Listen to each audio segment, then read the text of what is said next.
Os irmãos podem sentar-se. Eu queria que você abrisse a sua Bíblia no Evangelho de Mateus. Hoje de manhã nós começamos a ministrar sobre o Sermão da Montanha. Nós vamos terminar, com a graça dele, isso nos cultos da manhã, mas nós vamos hoje caminhar no Sermão do Monte, ou Sermão da Montanha. Vamos para o capítulo 5, vamos para o verso 13. O verso 13 diz assim: vocês são o sal da terra. Ora, se o sal vier a ser insípido, como lhe restaurar o sabor? Para nada mais presta, senão para, lançado fora, ser pisado pelos homens. Vocês são a luz do mundo. Não se pode esconder uma cidade situada no alto de um monte. Nem se acende uma lamparina para colocá-la debaixo de um cesto, mas no lugar adequado, onde ilumina bem todos os que estão na casa. Assim brilhe também a luz de vocês diante dos outros, para que vejam as boas obras que vocês fazem e glorifiquem o Pai de vocês que está nos céus.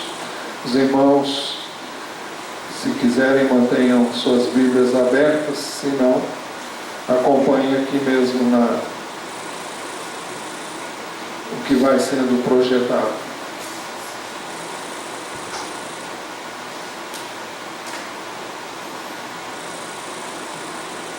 Nestes versos, Jesus usa duas figuras para ilustrar o que nós devemos ser neste mundo. São figuras óbvias, bem conhecidas de todos nós. A primeira delas é a figura do sal.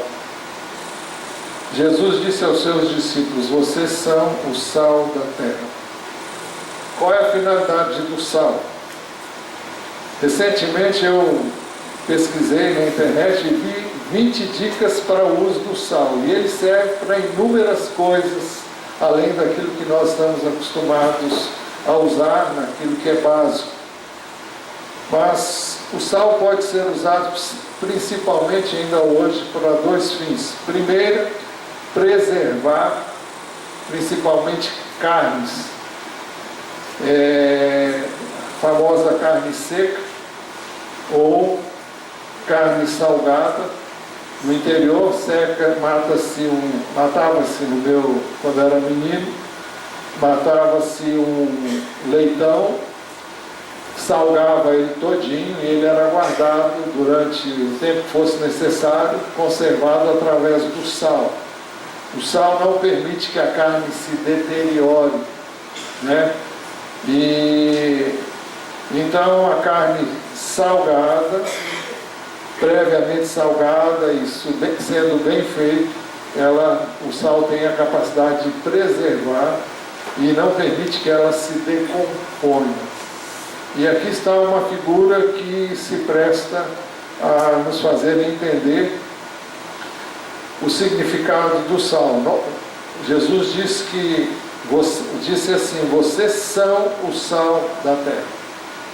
Eu creio que a finalidade do sal, como preservador da corrupção, da degenerescência, do pecado. Toda corrupção é uma corrupção daquilo que Deus planejou, é uma deterioração do propósito inicial de Deus para as nossas vidas. E então podemos e devemos pensar no sal com essa propriedade, a capacidade de impedir que o mal prolifere. E eu não tenho nenhuma dúvida que essa terra ainda não foi destruída por causa dos que são do Senhor, porque neles está, em cada um de nós está o Espírito de Deus, e é pela presença do Espírito de Deus que esse mundo ainda subsiste.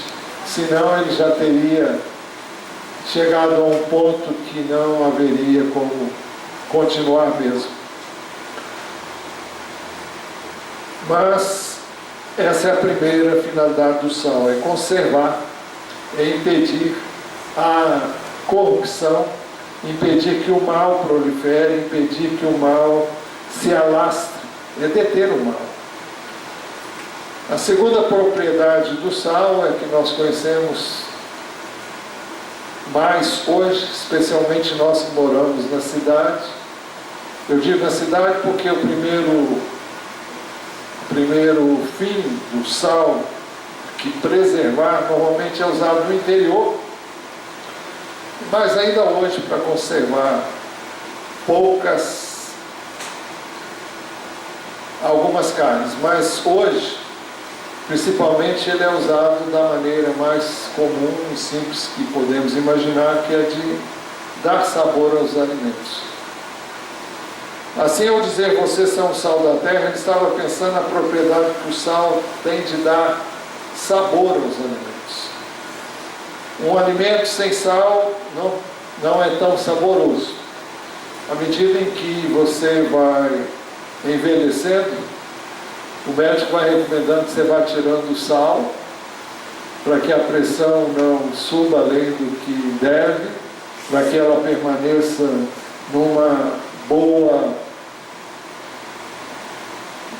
permaneça estável e no padrão adequado e desejável para uma boa saúde. Então você vai diminuindo o sal, e é possível que você e eu nos acostumemos a comer até sem sal. Mas quando você come uma comida com sal, ela tem um sabor muito superior àquela que não tem sal, ou que tem pouco sal. E todos nós gostamos de coisas salgadas. Eu sei que tem gente que gosta mais. Houve uma época na minha vida que eu só gostava de doce. Eu preferia comer doce do que comida. Eu era menino. Eu enchia um pão de sal, abria ele no meio, passava manteiga nele, enchia de açúcar e comia aquilo gostosamente. Hoje não posso fazer isso, nem sonhar em fazer um negócio desse. Não vai dar certo. Mas a comida salgada é muito bem temperada, ela é muito gostosa, né? E o que faz a diferença entre alimento e alimento é a maneira como se tempera esse alimento, como se prepara esse alimento, e o sal tem uma importância fundamental no preparo dos alimentos. Às vezes, o pessoal que vem de Belo Horizonte, quando chega lá em casa, traz um queijo, como é que chama o queijo? Queijo canastra. E eu como a minha ricota, né? Mas a gente olha para aquele queijo assim, é uma tentação. A gente tira um pedacinho, come, mas é muito mais saboroso. O queijo normalmente feito, bem temperado, com sal, é muito mais gostoso que comer uma ricota. Mas a gente entra na ricota porque é mais saudável, né? Mas que que é muito mais gostosa, a comida, o queijo, todo tipo de comida que se possa pensar ou imaginar, o sal é fundamental. O sal dá sabor aos alimentos. Ao dizer que nós somos o sal da terra, ele quis falar da influência que eu e você devemos exercer no mundo. No primeiro sentido já falamos, e agora nesse sentido de dar sabor ao mundo, tornar a vida melhor, né? Assim como o sal faz a diferença nos alimentos, também nós devemos fazer a diferença onde estamos, com quem tratamos, com quem nos relacionamos. Nós devemos ser pessoas que manifestam o tempo todo, em todo o tempo, a pessoa de Jesus. Jesus pode se identificar, pode se identificar com o fruto do Espírito, porque o fruto do Espírito não é outra coisa senão aquilo que é Ele mesmo. Jesus é aquilo que o seu Espírito, o Espírito de Deus manifesta, né? Então, o que é o fruto do Espírito? É amor no lugar do ódio, é alegria no lugar da tristeza, todos nós nos entristecemos, choramos, mas existe uma tristeza que ela é mórbida, ela é má, ela é depressiva, ela pode vir acompanhada de inúmeros outros fatores que não são bons e não expressam exatamente a vontade de Deus. Mas é interessante o fato de que a alegria é um fruto do Espírito. E viver uma vida alegre não significa nenhuma falta, nenhum erro. Você pode usufruir de toda a alegria que o Espírito de Deus deseja e quer lhe dar, em lugar da tristeza. Fruto do Espírito é paz, em contraste com guerras, com discórdias, com dissensões. Outra parte do fruto do Espírito é a longanimidade, que contrapõe-se ao pavio curto. Outro fruto do Espírito é a benignidade, que se contrapõe também à malignidade que nós vemos todos os dias nos vários jornais televisivos. Outra fatia, outro gomo desse fruto do Espírito é a bondade no lugar da maldade. E o outro é a fidelidade no lugar da infidelidade, onde há tanta infidelidade em todos os níveis, em todos os setores. Nós devemos manifestar a fidelidade. Mansidão no lugar da ira, do rancor, do ressentimento. Domínio próprio no lugar do desregramento. Normalmente não se pensa em humildade como sendo um fruto do Espírito, mas eu creio que nós temos base bíblica, embora ele não esteja ali na relação do fruto do Espírito, é também um fruto do Espírito. Humildade no lugar do orgulho, da soberba. Nós devemos então ser o tempero do mundo. Devemos fazer a diferença no mundo mau. Por isso Jesus disse, vocês são o sal da terra. Mas Jesus nos adverte sobre o perigo de sermos sal sem sabor. Ora, se o sal vier a ser insípido, o que é insípido é o que não tem sabor. Seria o mesmo que não é como se não existisse o sal. Ele simplesmente não salga, ele não exerce a sua função. Se nós não fizermos a diferença, se a nossa vida não servir para tornar o mundo melhor, mais agradável, se a nossa vida não pode influenciar para melhor este mundo, se não podemos fazer a diferença numa geração corrupta e má, se não podemos impedir a deteriorização ou deterioração deste mundo corruptível, primeiro, não haverá o que fazer. Jesus diz, como lhe restaurar o sabor? Ou seja, se o sal vier a ser insípido, como lhe restaurar o sabor? É interessante que Jesus disse que não há remédio para o sal sem sabor. Eu creio que o que seria o sal sem sabor? Se pensarmos em nós como sal sem sabor, seria alguém que está neste mundo e se identifica com as pessoas e com as circunstâncias de acordo com a conveniência. E você não tem um sabor próprio, você não tem uma característica própria como tem o sal.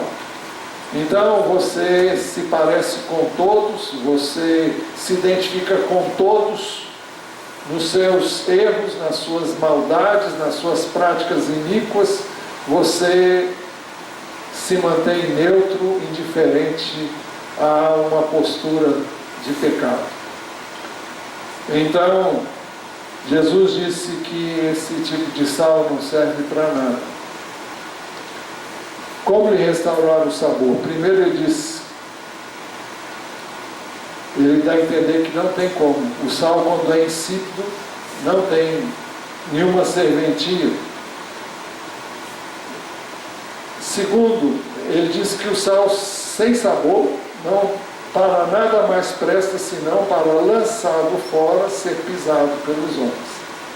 Então, ele é pisado, por quê? Porque ele não tem nenhum valor, não tem nenhuma serventia, ele não presta para nada. Será que existe alguma vida que não preste para nada?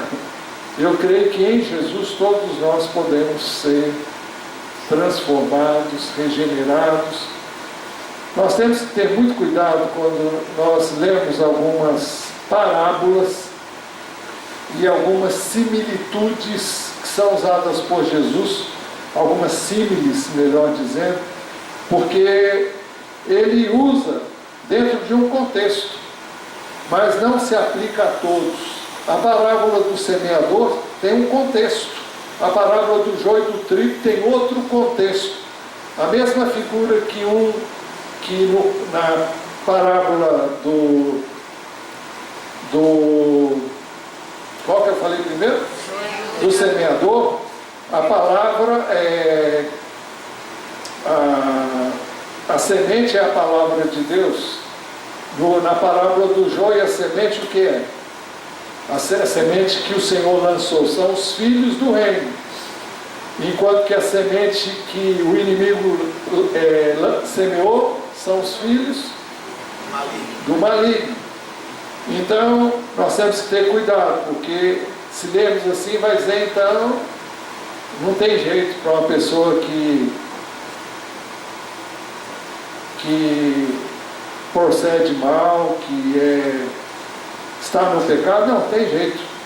Mas o que Jesus está dizendo é que se a minha vida e a sua não tiver o sabor dele, não tiver a característica que nós encontramos nele, ela não vai ter nenhuma serventia. Nós vamos simplesmente nos ajustar e nos amoldar ao que os outros fazem e como eles procedem. A segunda figura usada por Jesus nesses versos é a luz. Jesus disse aos seus discípulos, vocês são a luz do mundo. Bem, nós somos a luz do mundo. Veja que declaração extraordinária. Eu e você somos a luz do mundo. Ele disse acerca de si mesmo, em João 8,12, eu sou a luz do mundo.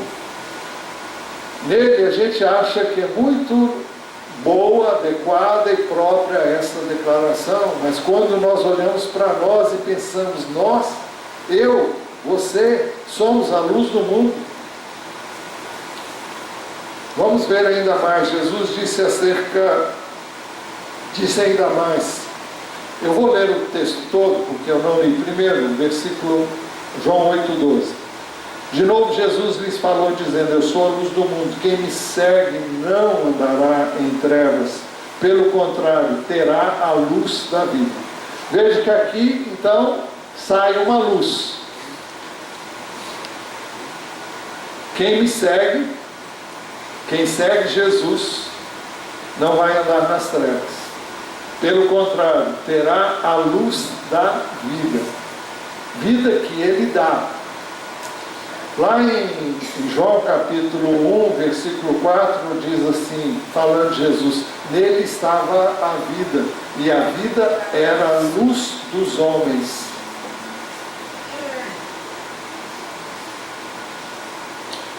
Ele diz também, em João 12:46, eu vim como luz para o mundo, a fim de que todo aquele que crê em mim não permaneça nas trevas. Então, quando Jesus vem na nossa vida, não há como permanecer na prática daquilo que é característica das trevas. Por isso que ele veio como luz, e luz fala de vida, fala de algo que transcende em muito ao mundo como um todo, onde vivemos. A Bíblia diz que o mundo jaz no maligno. O mundo não é modelo para nós. As práticas do mundo não servem de padrão para nós. O apóstolo João, escrevendo a sua primeira epístola, no capítulo 1, no versículo 5, ele diz: esta é a mensagem que dele ouvimos e vos anunciamos, se referindo à mensagem que eles ouviram de Jesus. Deus é luz e nele não há treva nenhuma. Mas em João 9,5, Jesus diz também: enquanto estou no mundo, eu sou a luz do mundo. Enquanto estou no mundo, eu sou a luz do mundo. Enquanto nós estamos no mundo, por meio de Jesus, nós somos e devemos ser a luz do mundo. Um dia, quando nós estivermos mais aqui, essa luz não vai brilhar mais aqui, vai brilhar através de outra vida, mas não da minha, nem da sua. Mas Jesus disse aos seus discípulos: vocês são a luz do mundo. Nós não temos luz própria. A nossa luz é Jesus. A vida que temos não é nossa, é dele em nós. É ele quem nos deu. Ele vive em nós para ser visto e conhecido por todos através de nós. Assim, Jesus, a nossa vida não pode ser escondido, assim como não se pode esconder uma cidade situada no alto de um monte. Essa é a figura que Jesus usa, e eu queria que passasse o próximo slide, onde nós temos uma ilustração disso. E já passei daí muito tempo. Aí uma cidade sobre o monte. É impossível não ver essa cidade. Eu não sei se a Bia já observou isso, mas quando a gente vai daqui para Belo Horizonte, a gente vai subindo. Sobe aqui para ir para Petrópolis, depois desce, sobe. Quando está chegando lá, a gente só sobe. E de longe você vê uma luz assim, quando já está escuro, você vê um clarão muito grande, mas você não vê nada, porque a cidade está num vale, não é assim mesmo? Belo Horizonte fica numa cidade que é um vale, e o Rio de Janeiro também está não vou dizer num vale, porque está na beira do mar, mas lá é assim, entre montanhas, cercada de montanhas, mas você só vê a luz da cidade à noite. Então você vai subindo a montanha. Quando você chega lá em cima, você vê a cidade lá embaixo.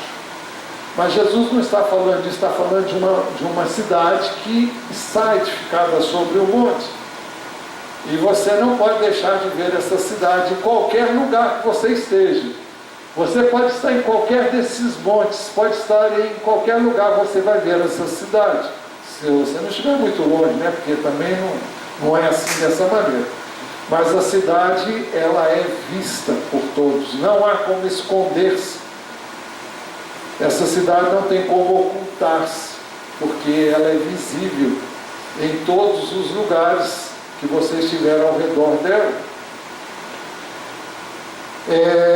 Jesus, a nossa luz, não pode ser encoberto. Assim como não se acende uma lamparina para colocá-la debaixo de um cesto, mas no lugar adequado, onde ilumina bem todos que estão na casa.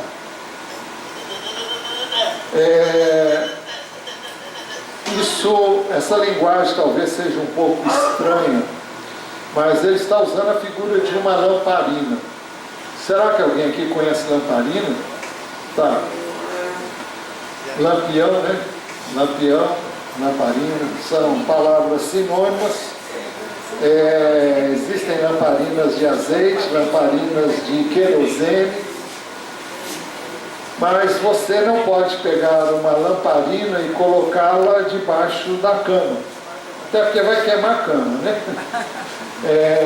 Por quê? Porque a luz não vai cumprir o seu propósito. Você coloca ela e tapa essa luz com qualquer recipiente, ela foi embora, você não vê nada.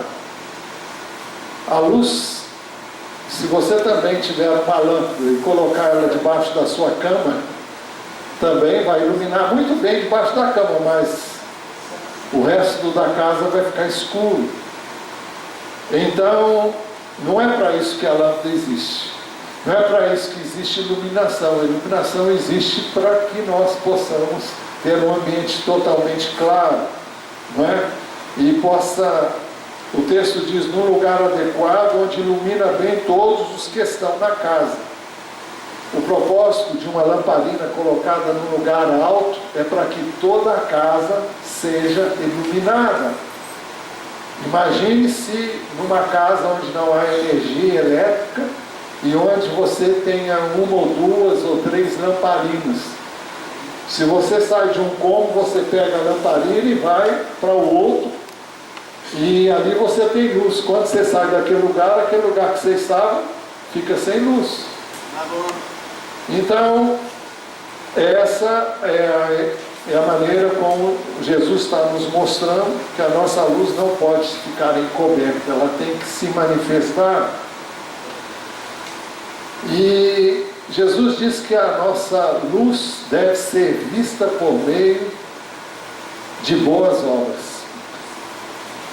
Então, Jesus, a nossa luz, deve ser visto em nós por meio de boas obras. Assim brilhe também a luz de vocês diante dos outros, para que vejam as boas obras que vocês fazem. Não se trata de você fazer as coisas para ser notado. Jesus criticou aqueles que jejuavam e mostravam o rosto contristado, abatido, não penteavam o cabelo. Eu não tenho para pentear, né? Então não tem nenhum problema não. Mas pessoas que deixavam o cabelo desgrenhado e mostravam uma feição assim abatida. E para quê? Para que todos vissem que ele estava jejuando. Nós proclamamos um jejum, mas o jejum é para ser proclamado, mas ninguém sabe. Quem é que aqui está jejuando? Não quero saber não. Eu não sei, e eu não quero que você me diga como você jejua. Algumas pessoas me perguntam se pode fazer isso, pode fazer aquilo outro. Eu dou a orientação que eu sei, acho, penso, à luz das Escrituras, mas não se jejua para que as pessoas vejam. Nós não temos que dar, Jesus disse que eu não devia dar esmola para que as pessoas vissem que eu dou esmola. Eu não devo fazer uma coisa para que as pessoas vejam o que eu faço. Então, como é que Jesus diz, assim brilhe também a luz de vocês diante dos outros, para que vejam as boas obras que vocês fazem. Você não precisa trocar trombeta, você não precisa pedir que as pessoas digam isso. Se você fizer o que deve fazer, de maneira natural, de maneira espontânea, de maneira comum no dia a dia, na sua maneira de relacionar-se com as pessoas, na sua maneira de portar-se diante de situações complexas e difíceis que eu e você vivemos quase que diariamente. Então, especialmente se você vive na escola, no trabalho, em lugares públicos, onde as pessoas te conhecem, observam a sua maneira de viver, de agir, como você lida com situações, como você reage a estas situações, como você fala com as pessoas. como você procede em caso de ofertas vantajosas, mas desonestas. Então, são maneiras de você mostrar boas obras. Não está aqui as boas obras que muitos fazem hoje com o propósito de obterem salvação. Eu creio que ninguém mais do que os espíritas são praticantes de boas obras. Por quê? Porque eles creem que é através dessas boas obras que eles vão ter alguma vantagem na eternidade.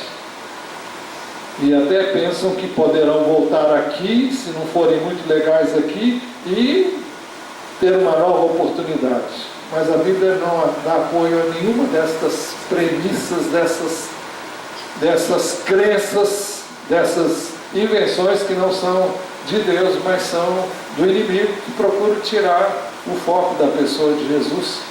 Porque se você focar em Jesus, nada disso tem sentido. A palavra de Deus diz que, porque pela graça sois salvos, por meio da fé, isso não vem de vós, é dom de Deus, não vem de obras, para que ninguém se glorie, mas diz logo a seguir, pois somos feitura sua, criados em Cristo Jesus, para a prática das boas obras. Nós não praticamos boas obras para sermos salvos, mas porque somos salvos, praticamos boas obras. Há uma diferença enorme. E a Bíblia é muito clara em dizer que é somente as obras que você fizer em Jesus, com a motivação certa, para obedecer a Jesus e movido pelo seu Espírito, você vai ter recompensa. Não é porque você dá uma coisa para alguém que você vai ter retorno, se você der em obediência à direção do Espírito de Deus. Porque às vezes Deus não quer que você dê para aquela pessoa, mas vai te direcionar para você dar para uma outra pessoa. Por quê? Porque ele tem os seus motivos, eu não sei. Então, é fácil isso? Não é fácil, é muito difícil. Agora, nós temos que ser sensíveis ao Espírito de Deus, quando ele se move em nós e nos traz o desejo, nos traz o impulso, nos traz a motivação. Então nós vamos fazer crendo que estamos sendo dirigidos por Deus. Podemos errar? Podemos. Erramos muitas vezes, erramos. Mas querendo acertar e fazer o que agrada a Deus. Então nós temos que ser sensíveis ao Espírito de Deus e deixarmos-nos guiar pela sua palavra e pelo seu Espírito. Então, Jesus, a nossa luz, deve ser visto em nós por meio de boas obras. Assim brilhe também a luz de vocês diante dos outros, para que vejam as boas obras que vocês fazem. Manifestamos boas obras através de palavras e ações. Nós temos memorizado esse texto, Colossenses 3,17, que diz: em tudo que fizerem, seja em palavra, seja em ação, façam em nome do Senhor Jesus, dando por Ele graças a Deus Pai. Tudo que fizerem, seja em palavra, seja em ação, façam em nome do Senhor Jesus, dando por Ele graças a Deus Pai. O que significa isso? Significa que tudo que eu fizer eu devo fazer em Jesus, por meio dele e através dele. As palavras que eu falo, as minhas ações e atitudes. Então cabe-nos perguntar a nós mesmos: as minhas palavras podem ser as palavras do Senhor Jesus? Eu diria isso? Eu falaria dessa maneira? Eu teria esta atitude? Eu iria em tal lugar? Eu me relacionaria com esta, aquela ou aquela outra pessoa? Eu estou falando de uma relação mais íntima Estou falando de uma amizade que realmente compromete. Dize-me com quem andas, te direi quem és. Nós temos que ser influenciadores e não nos deixarmos influenciar.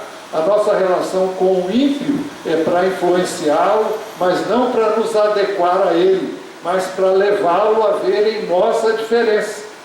Não para a glória pessoal, até porque isso não tem nenhum sentido, mas para que as pessoas possam ver Jesus em nós. Então, manifestamos boas obras através de palavras e ações. O amor de Jesus em nós permite que todos vejam a sua luz em nós. João 13, 34, 35, Jesus disse: eu lhes dou um novo mandamento, que vocês amem uns aos outros, assim como eu os amei, que também vocês amem uns aos outros. Nisto todos conhecerão que vocês são meus discípulos, se tiverem amor uns aos outros. Jesus deixou bem claro que era um mandamento, que nós nos amássemos uns aos outros. E como é que nós devemos nos amar uns aos outros? Da mesma forma como Ele nos amou. E como é que Ele nos amou? De forma incondicional. João capítulo 13, se não me engano, começa dizendo que, tendo amado os seus discípulos, os amou até o fim. E no fim todos eles aprontaram, todos eles, do ponto de vista humano, deixaram muito a desejar. Então, nós devemos amar o tempo todo. Assim como eu vos amei, que também vocês amem uns aos outros. E ele disse mais: nisso conhecerão todos que são meus discípulos, se tiverem amor uns aos outros. Então, como é que as pessoas vão conhecer que Jesus faz a diferença na nossa vida? Se tivermos amor uns pelos outros. E se esse amor for suficiente para realmente fazer a diferença na relação que temos uns com os outros. A unidade do corpo de Cristo em nós permite também que todos vejam a sua luz em nós. Jesus disse com relação ao Espírito de Deus: eu lhes transmiti a glória que me deste. Ele está se referindo ao Espírito de Deus, para que sejam um, como nós o somos. Ele está se referindo a Ele e ao Pai. Eu neles e tu em mim, a fim de que sejam aperfeiçoados na unidade, para que o mundo conheça que tu me enviaste e os amaste, como também amaste a mim. Eu lhes fiz... Bom, vamos só por enquanto aqui, o 22 e o 23. A fim de que sejam aperfeiçoados na unidade. Aqui mostra a unidade que é feita pelo Espírito de Deus. Vimos isso, se não me engano, na semana passada. Então, o Espírito é quem cria, é quem faz a unidade, ao nos unir a Cristo e ao nos unir uns aos outros, ao nos unir à cabeça e ao nos unir uns com os outros que estão ligados à cabeça, que é Cristo. Então é a maneira de nós sermos conhecidos diante do mundo, é através da unidade. Por isso que no domingo passado nós pregamos a importância de preservarmos a unidade do Espírito no vínculo da paz. Nós não temos que criar unidade, nós não somos criadores de unidade. Quem cria unidade é o Espírito de Deus. O que cabe a nós fazer é preservar essa unidade. Nós não podemos quebrar essa unidade, não podemos desfazer essa unidade. Para que o mundo conheça que tu me enviaste. Porque o mundo deve ver Cristo na unidade da igreja.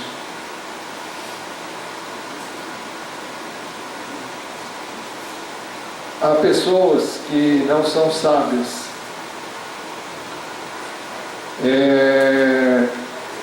A igreja é um lugar, é como se fosse também um hospital.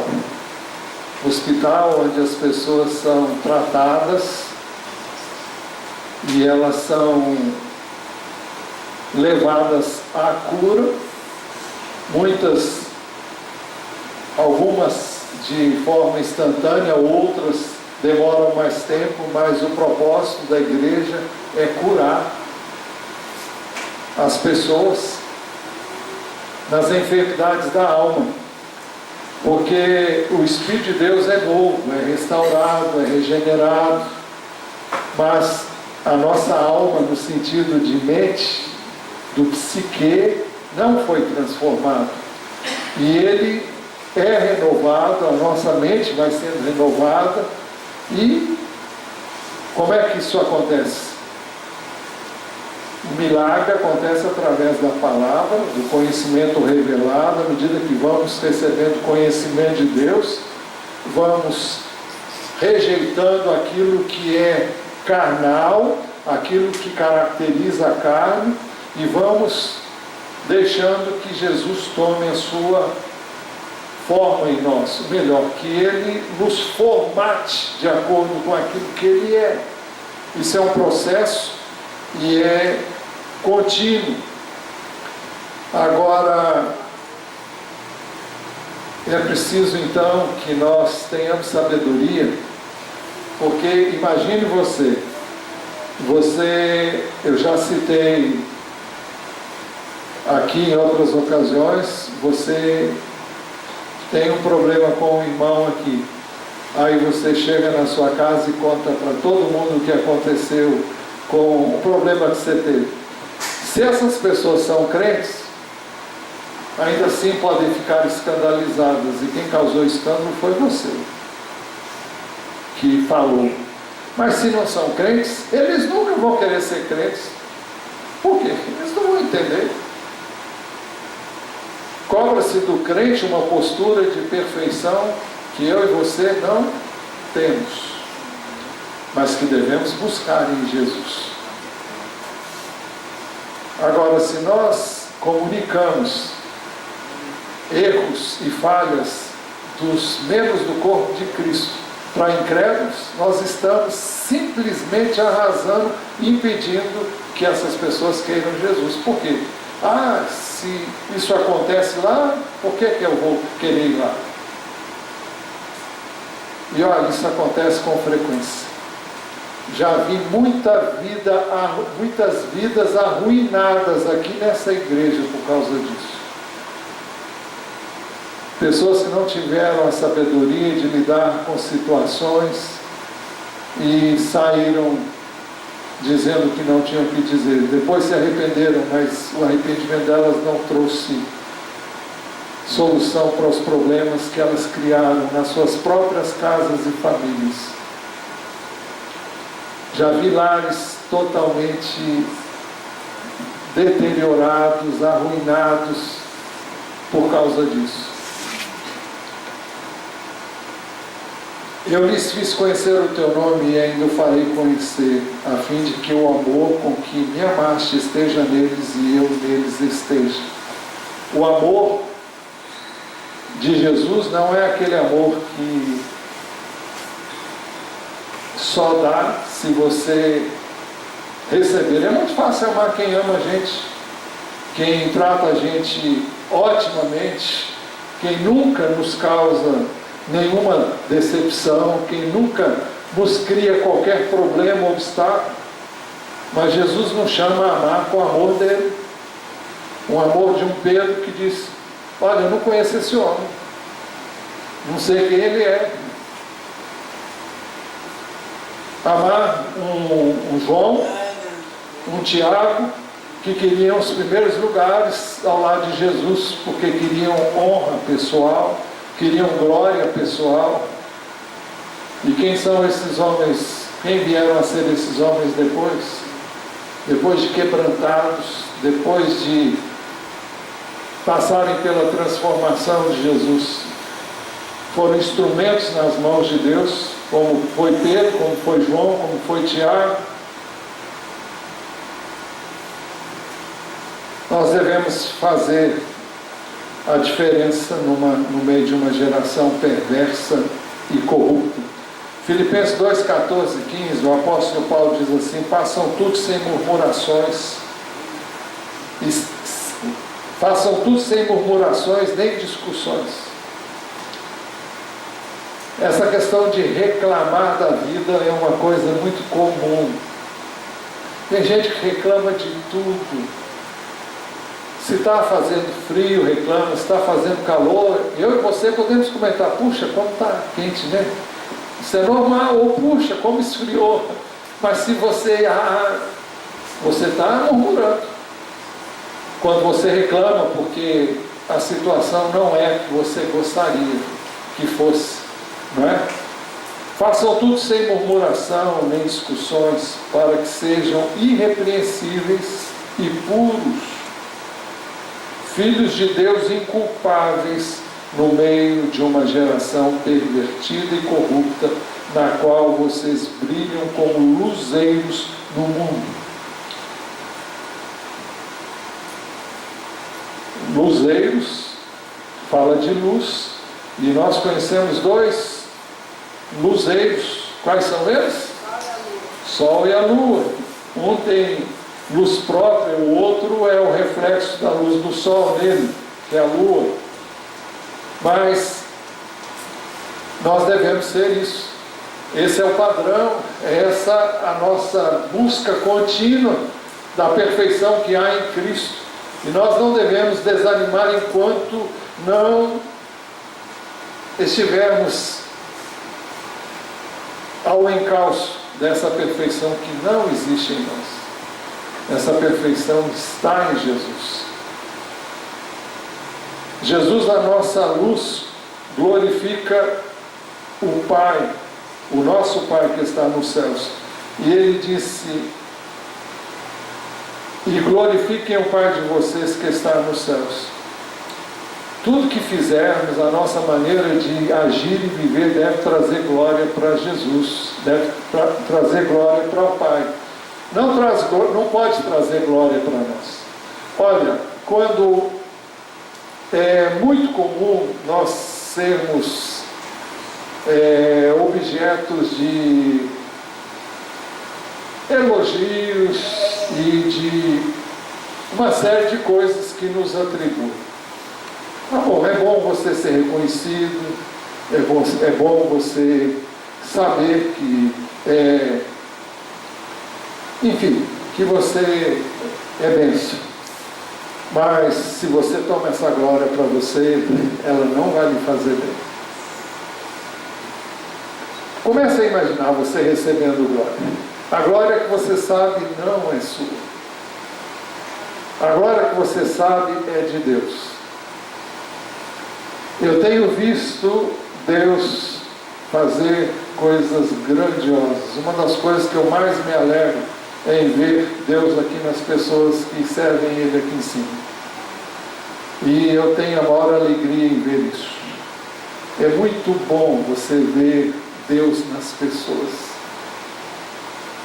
Mas eu aprendi a ver Deus nas pessoas. Eu sei que elas são iguais a mim. São falhas, são incapazes em si mesmas de serem o que elas mostram. Quando elas mostram Deus, elas estão mostrando Deus. Não o que elas são em si mesmas, mas o que Deus é nelas.